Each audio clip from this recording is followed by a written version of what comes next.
Look, I think there's two different points being made. I think you're dead right on the James Harden one, because I think when you look at the four players we're talking about, the four stars involved in these two teams, there is no question that James Harden still has the most to prove. Because you look at what he did in Houston, and he ran an offense that was unprecedented.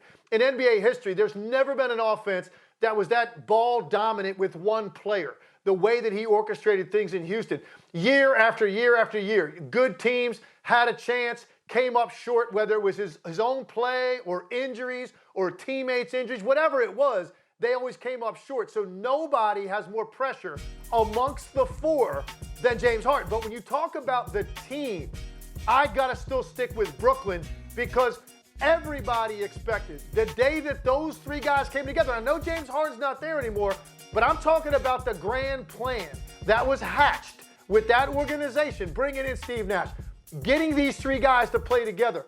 They thought they're going to be working on their second parade route. They haven't come close to that. Now, injuries have played a part, but that doesn't matter. NBA doesn't care. There's no sympathy for teams that get hurt.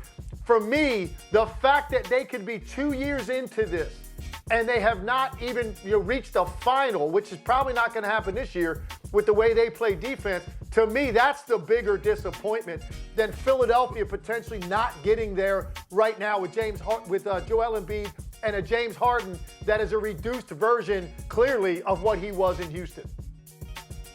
Well, Legs, let me ask you a question. If the Nets don't achieve, or just say they don't make it to the finals or the Eastern Conference Finals, or say they underachieve, and say Philly underachieve, who will get criticized the most?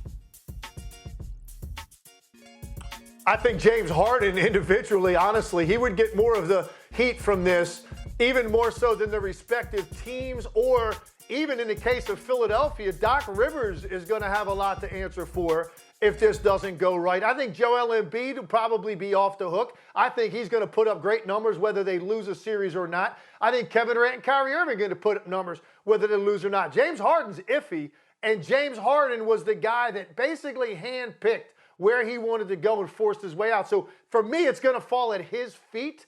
But I'm looking at them, and you got to be realistic about this. When James Harden jumped on that Acela Express from Brooklyn and jumped down to Philadelphia, 30th Street Station, and I've been on that train many, many times.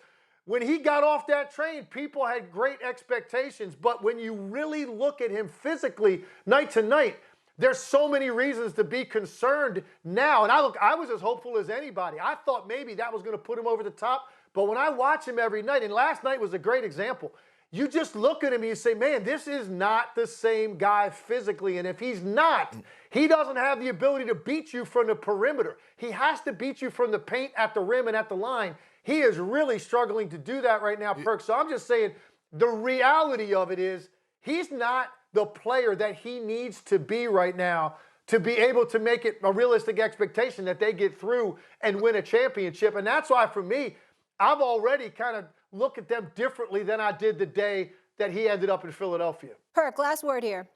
And guess what, Legs? I don't disagree with you one bit. He doesn't look like the James Harden of old. But at the end of the day, none of us are trying to hear that. You forced your way and you left KD and Kyrie and you went to Philly. And by the way, Molly, hey, look, This is my first time on First Take with Legs, and I had to hand him his first L.